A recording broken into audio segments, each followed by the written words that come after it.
महाराज जी, घर में रहकर पूजा करें या तीर्थ में जाना आवश्यक है? घर से ही स्मरण करने से देखो, सच्चा पुजारी वो है जो आंख खोले आंख बंद करे, दोनों एक बात रहे।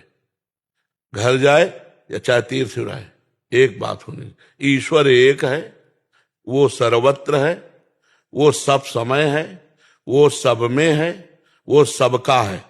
अब इसमें ढूंढ लो। जब सर्वत्र है तो घर में भी है, जब सबका है तो तुम्हारा भी है, जब सब में है तो तुम्हारे में भी है, जब सब समय है तो इस समय भी है। आप समझ रहे हो? हमें कहीं भागने की जरूरत नहीं।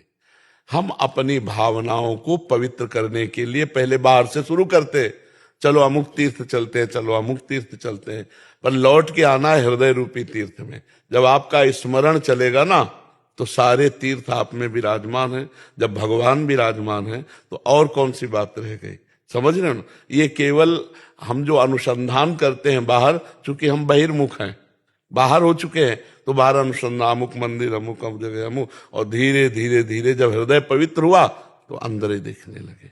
यही है, यही वृंदावन है, यही काशी है, यही काशी विश्वनाथ है, यही वृंदावनेश्वर श्री प्रिया प्रीतम है। ढूंढ पाओ तो ढूंढ पाओ। चाबी घर में खो जाए और दरवाजे के बाहर ढूंढो, जिंदगी भर ढूंढते रहो, नहीं मिलेगी, लौटना घर में ही पड़ेगा। भूल हुई है, अंदर से बाहर आ गए हैं, बहिर्मुख हो गए हैं। तो सर्वात्मना न वृषिजेत बहिरिंद्रियाणि, इंद्रियों को बहिर्मुख ना होने दो, अंतर में ले आओ। अभी डूब जाओगे अंतर में, आनंद ही आनंद। पर बाहर से अंदर आना बड़ा कठिन है। बाहर इतना सुहावना है कि अंदर आने का मन नहीं होता, नहीं।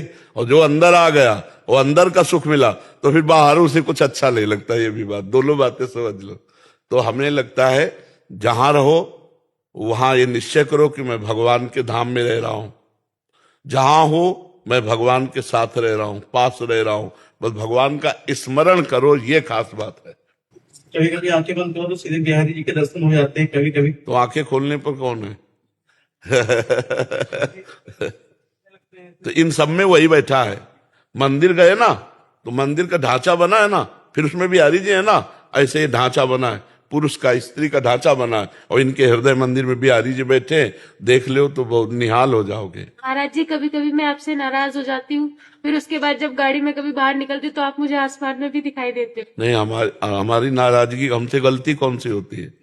नहीं, जैसे कभी कभी ऐसा हो जाता है, मैंने बोला कि मैं यहाँ पे ठीक हूँ और आप फिर भी मेरे को उसकी सजा देते हो जो मैंने नहीं किया। नहीं, हम तो किसी को सजा ले देते, हम तो प्यार ही प्यार सबको करते। सजा देने का मतलब है दंड विधान, वो ईश्वर के द्वारा होता है। जैसे हमारे द्वारा कई ऐसी गलतियां होती जिनका प्रायश्चित नहीं होता, तो वो जलन के रूप में अंदर होती है। तो हम समझते हैं संत या गुरुदेव, आप सच्ची समझो जैसे माँ, ऐसे संत होते हैं जो भगवान के संत जन होते हैं, उनका माँ जैसा स्वभाव होता है।